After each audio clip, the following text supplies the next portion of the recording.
Hey everybody, it's Jason Blaha here, and today I saw one of the most amusing and interesting and long time coming pieces of fitness news today. If you guys have been watching your news feeds at all anywhere, you know that Dr. Oz has been admonished and pretty well ripped apart in front of a Senate panel reviewing him a bit.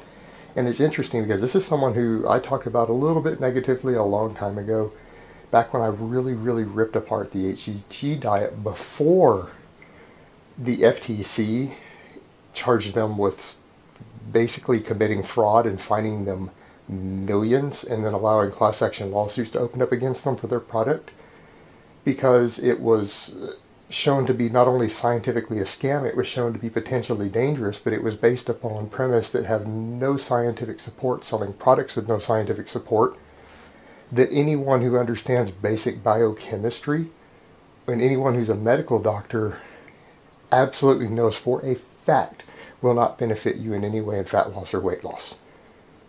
If the product worked as it was intended to work, which it turned out it didn't, but if it did do what it was supposed to do, it wouldn't assist you at all. In fact, it could do the exact opposite. It could make you gain weight.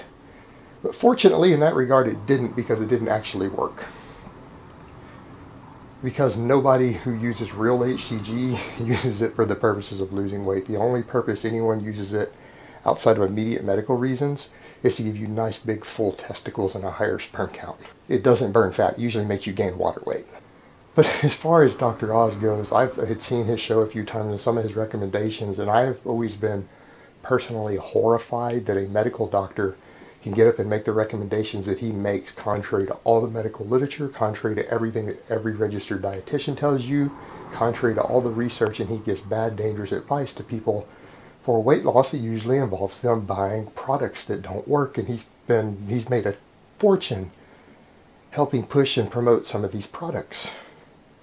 And this is something we unfortunately see even in the fitness world here a lot, with all sorts of other products of people with PhDs pushing and promoting products that are useless and potentially even dangerous, and giving out bad advice based upon their credentials. Well, in this case, he got busted for it. And it was good to just finally see him be ripped apart publicly for this, because this guy has made millions at the expense of all these viewers to help sell products that are completely useless, dangerous, and medically, anyone with a medical degree knows it. And that's what he was accused of, the fact that he had to know this. In fact, tons of scientists and doctors had called him out on it for years, publicly, and he ignored them.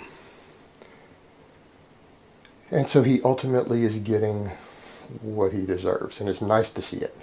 And I'll link at least one of the news stories down below just in case any of you have missed it. And I know plenty of dietitians and medical doctors who are very excited to see this, because they really dislike this guy because of what he has done. And particularly medical doctors, I know a couple who they feel like he's completely disgraced their profession. Alright guys, but that's really all I have to say on that today. I hope it's been informative, and I will talk to you guys next time. But let me give you guys a bicep shot before I go. This one's to you, Dr. Oz. Bow down before Mount Bicepius. Oh.